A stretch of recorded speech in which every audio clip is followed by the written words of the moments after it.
Bien, bonsoir à toutes, bonsoir à tous. Je suis Carlos Cunha, je suis le délégué général de Cap Digital, ravi. Je suis ravi, pourquoi? Parce que Cap Digital s'est construit il y a maintenant plus de 19 ans. Donc c'est une association en 1901, on regroupe plus de 800 entités membres. Et ce qu'on aime bien faire, c'est produire et partager du savoir. Et donc là, on est sur des sujets éminemment complexes. On a mis en place un cycle d'événements comme celui-ci qu'on a appelé haute densité. Merci beaucoup Carlos. Moi je suis Antoine Allard, je suis le directeur de la communication et de l'animation éditoriale de Cap Digital. On est très heureux de vous accueillir ce soir pour ce deuxième événement du cycle haute densité. Le cycle haute densité, c'est quoi? C'est une série de conférences qui prend comme point de départ la question de la puissance de calcul pour aller explorer quelques-uns des grands enjeux technologiques de Cap Digital. On en a fait un premier sur l'intelligence artificielle et notamment sur les IA frugales à l'automne dernier. Et là, on enchaîne sur le deuxième événement dédié, vous l'avez compris, à la question des univers virtuels. On l'a intitulé « Univers virtuel et si la clé, c'était l'interopérabilité ». Eclairion, c'est un centre de calcul à haute densité.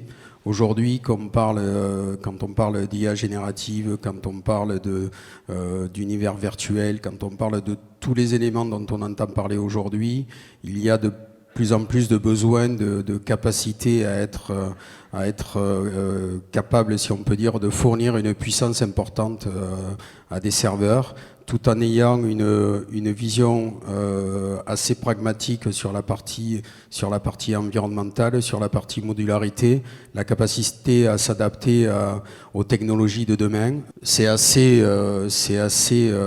simple du coup, au-delà des excellentes relations que nous avons avec Cap Digital, de ce lieu assez magique. L'idée, c'était de se dire comment est-ce qu'on peut parler de haute densité, aller dans les différents univers. Tu disais la dernière fois, c'était sur l'IA frugale, aujourd'hui sur les mondes virtuels. On entend énormément de choses. Comment est-ce qu'on pouvait capter la présence d'experts pour venir un petit peu expliquer ce que c'était véritablement, ce que ça allait devenir. On a également TerraTech et l'École des Mines qui sont partenaires avec nous de ces événements-là, et nous on est ravis, comme vous, je l'espère, d'être présents ici ce soir. Et donc je le disais en introduction, parler d'univers virtuel aujourd'hui, c'est arrivé aussi après une certaine courbe de hype. Il y a, je sais pas, 2 ans, quand on faisait un événement sur le métavers, on faisait salle comble. Alors vous êtes nombreux aujourd'hui, mais on est monté jusqu'à des 1000 inscrits en visio, et on sent bien aujourd'hui qu'il y a une espèce de monde d'après autour de tout ça, et que l'attention est un peu retombée, notamment parce que les grands modèles dominants à la méta n'ont pas forcément rencontré les usages attendus, parce qu'il y a eu beaucoup d'investissements pour tester des cas d'usage qui n'ont pas forcément été au rendez-vous. Et notre conviction à nous, et c'est en fin de compte une conviction partagée, c'est que c'est en fait à l'essoufflement d'une certaine vision du métavers à laquelle on assiste aujourd'hui, et qu'il ne convient de, pour paraphraser le rapport ou la mission exploratoire sur les métavers, ne pas jeter le bébé métaversique avec l'eau du bain de Facebook. Et c'est vrai qu'on observe chez Cap Digital, auprès de tous nos adhérents, notamment dans le domaine des industries culturelles et créatives, un dynamisme assez extraordinaire dans le domaine des technologies immersives. Et je propose sans plus attendre d'accueillir nos 3 intervenants pour discuter de la question de l'interopérabilité des univers virtuels. Emmanuela Righi, productrice et cofondatrice de Novoya, je vous invite à monter sur scène. On a également Stan Larocque, CEO et fondateur de Lynx, qui est avec nous. Bonjour Stan. Et Julien Cazarin, Head of XR chez Inetum. Et Julien, tu es également le coordinateur du consortium UMI 3D. On pourra peut-être en dire un mot. Je pense même que ce sera tout à fait utile pour commencer à appréhender cette grande question. Bref, sans rentrer dans le détail, moi ce qui m'avait marqué en lisant la mission exploratoire sur les métavers, c'est un peu ce que je disais en intro, c'est que l'arbre de méta ne doit pas cacher la forêt et la diversité, en fin de compte, de la flore des univers virtuels, et qu'il ne faut donc pas jeter ce bébé métaversique avec l'eau du bain de Facebook. plus globalement, on voit que l'émergence de l'IA générative, l'effondrement des cryptos a un peu passé la question du métavers au second plan. Vous, votre vision pour le futur des univers virtuels, maintenant que cette hype est un peu derrière nous, elle se fonde sur quoi, si vous deviez nous parler de ce que peut être les univers virtuels de demain, en quelques mots?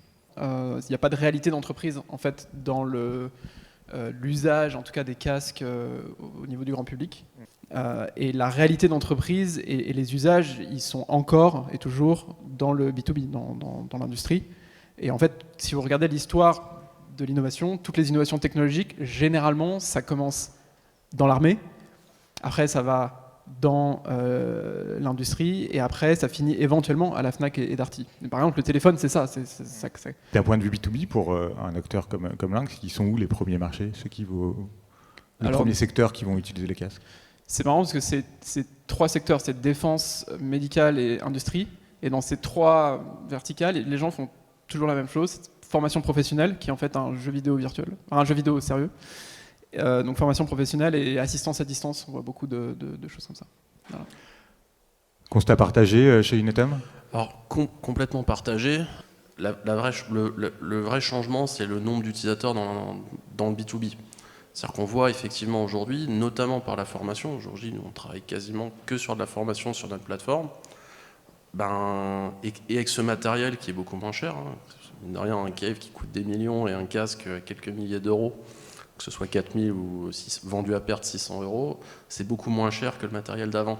Et ça ouvre la voie à des cas d'usage de collaboration sur les sujets de formation, de travail collaboratif. On travaille nous en ce moment sur l'académie virtuelle de Stellantis sur des sujets de travail collaboratif. Ça peut toucher des milliers de personnes sans s'appeler un métavers et sans être grand public. Emmanuela, moi j'ai envie de tourner dès maintenant vers vous parce que vous êtes un peu dans une approche évidemment culturelle, très contenue, peut-être ce qui a manqué aux premiers utilisateurs qui sont arrivés sur ces sujets-là et qui sont repartis aussitôt. Comment est-ce que vous vous positionnez, vous, d'un point de vue moins plateforme, provider tech, mais d'un point de vue production de contenu immersive? Ça ressemble à quoi une œuvre immersive, premièrement, et comment est-ce que ça se distribue aujourd'hui pour réussir à toucher vos publics? La tendance, il y a 2 tendances en fait, c'est la réalité virtuelle, mais qui commence un petit peu à décliner, et c'est les expériences immersives de type Atelier des Lumières, peut-être que vous connaissez, donc être à plusieurs immergés dans une pièce avec des projections de vidéos. Nous, ce que nous faisons, c'est encore différent. Donc pour nous, l'idée en fait, et le souhait aussi, des mondes virtuels, c'est de garder le lien avec le monde réel et de créer des connexions plutôt. Et moi j'ai envie de poser un peu une question qui fâche, mais je suis aussi là pour ça. Pourquoi pas sur un casque Lynx? Est-ce qu'il n'y a pas un risque finalement à ce que demain une œuvre développée sur HoloLens, suite à une décision de Microsoft qui leur appartiendrait et qui pourrait être légitime, ne soit plus accessible ou vous oblige à tout recoder parce qu'en fin de compte, on est sur un device propriétaire et... Là, on est prêt à migrer, évidemment, on n'est pas marié avec Microsoft et on est prêt à migrer plus tard. Et Stan, j'imagine que c'est une question que vous vous êtes posée, de répondre à cette envie des créateurs de contenu d'être en fin de compte multiplateforme, multi-device et de ne pas avoir à se poser la question de ce qui peut advenir. Alors HoloLens 3 a été annulé en mai 2021 pour ceux qui l'attendent encore. Alors, il n'y aura pas de HoloLens 3, donc ça c'est pour le cas de Microsoft. Après pour le cas de l'interopérabilité, nous on a par exemple pour passer de HoloLens à Lynx c'est 15 minutes. On a un témoignage d'un développeur qui a dit j'ai mis 15 minutes à porter. Il y a des standards maintenant d'interopérabilité, notamment OpenXR, il y a WebXR pour les gens qui travaillent sur le web. Et le runtime en fait de Lynx est entièrement bâti sur ces standards. Et c'est la meilleure chose qui soit arrivée à une petite boîte comme nous, c'est qu'il y a justement ces standards qui évite à des créateurs derrière d'avoir à migrer, à tout réécrire et que ça dure 6 mois. Honnêtement, nous on se pose beaucoup de questions chez Cap Digital sur la façon dont l'IA peut révolutionner ou va révolutionner, je pense qu'on peut le dire, le monde de la 3D, des VFX, de l'animation. Moi j'aimerais savoir quelle est votre analyse à vous sur la façon dont l'IA générative, pour le coup, peut-être empoignée. Peut-être toi Julien, tu me disais que tu travaillais déjà en fin de compte sur la question. Il y a évidemment tous les sujets de génération de contenu 3D, puis on les regarde de très près et ça va très rapidement bouleverser la production de contenu.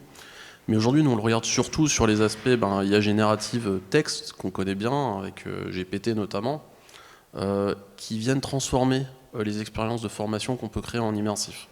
C'est-à-dire que je fais plus du serious game, gestion des conflits en réalité virtuelle, je fais du coaching. J'amène un coach qui écrit un personnage et j'ai une personne, un collaborateur qui va parler librement à ce personnage. Donc on est capable d'amener ces situations de la vie réelle.